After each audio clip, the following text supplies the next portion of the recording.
حضرت عمر 27 رجب کا روزہ توڑوایا کرتے تھے، مجھے نہیں پتا، لیکن 27 رجب کا روزہ ثابت نہیں ہے، بدعت ہے. اور یہ 27 رجب جو ہے کوئی شب معراج نہیں ہے. معراج ثابت ہے نبی صلی اللہ علیہ وسلم کی، لیکن کس تاریخ کو ہوئی ہے اس کا کسی مستند حدیث میں کوئی تذکرہ نہیں. رجب میں بھی ہوئی ہے کہ نہیں یہ بھی نہیں پتا.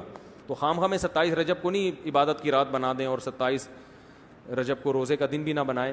نہ یہ روزے کا دن ہے، نہ یہ رات عبادت کی رات ہے، اور نہ یہ نبی صلی اللہ علیہ وسلم کی معراج کی رات ہے.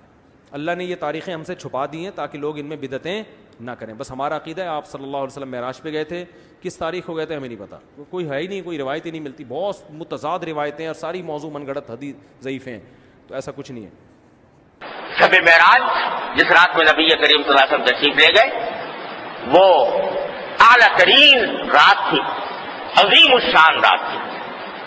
لیکن پوری سیرت طیبہ دیکھ لو حضور اقدس صلی اللہ علیہ وسلم کی اور صحابہ کرام کی، کسی جگہ کوئی ایک واقعہ بھی آپ کو ایسا نہیں ملے گا کہ جس میں بھائی فلاں تاریخ کو شب معراج ہوتی ہے یا شب معراج بنائی جائے گی، اس میں چراغاں کیا جائے گا، اس میں خاص اہتمام کیا جائے گا. کہیں حضور کی سیرت طیبہ میں صحابہ کرام کی سیرت طیبہ کا ہی نہیں ملتا. تو اگر ہم اپنی طرف سے یہ کہنا شروع کرتے ہیں بھائی شب معراج میں چراغاں کرنا چاہیے، اول تو میں نے عرض کیا شب معراج کا یقینی طور پر پتہ نہیں کون سی رات میں ہے، لیکن اگر فرض کرو پتہ چل جائے کہ 27ویں شب ہے تو اس میں کوئی خاص چراغاں یا عام دنوں کے مقابلے میں، عام راتوں کے مقابلے میں اس میں کوئی عمل عبادت کا سنت سمجھ کر کرنا درست نہیں. کسی کو بدعت کہتے ہیں. لیکن ہاں ہر رات جس رات میں بھی اللہ تعالیٰ توفیق عطا فرما دے عبادت کی، اللہ تعالیٰ کا انعام ہے اور بہت بڑی فضیلت کی چیز ہے. نمازیں پڑھو، تلاوت کرو، نفلیں کرو، پڑھو، سجدے میں جاؤ، دعائیں مانگو، جس رات میں بھی کرو، کسی رات کی تخصیص نہیں.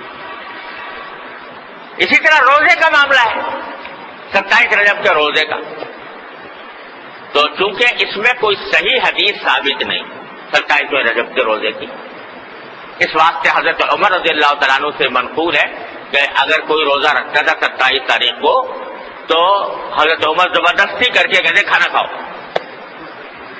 روزہ توڑو، کیونکہ یہ تم سمجھ رہے ہو کہ سنت ہے، حالانکہ سنت نہیں، نبی کریم صلی اللہ علیہ وسلم کی سنت نہیں.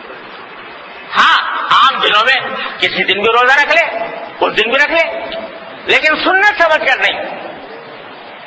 اس رات کو بھی جاگ لو، جاگنے میں کوئی حرج نہیں، اچھی بات ہے، لیکن سنت سمجھ کر نہیں. ویسے ہی جیسے اور راتوں میں جاگتے ہیں تو اس میں بھی جاگیں، اس میں بھی عبادت کریں. اس طرح کیا جائے تو حدود کے اندر آدمی رہتا ہے اور اسی حد میں رہتا ہے جو نبی کریم صلی اللہ علیہ وسلم نے اور صحابہ کرام نے متعین فرمائی. اس سے آگے بڑھنا حد سے تجاوز ہے.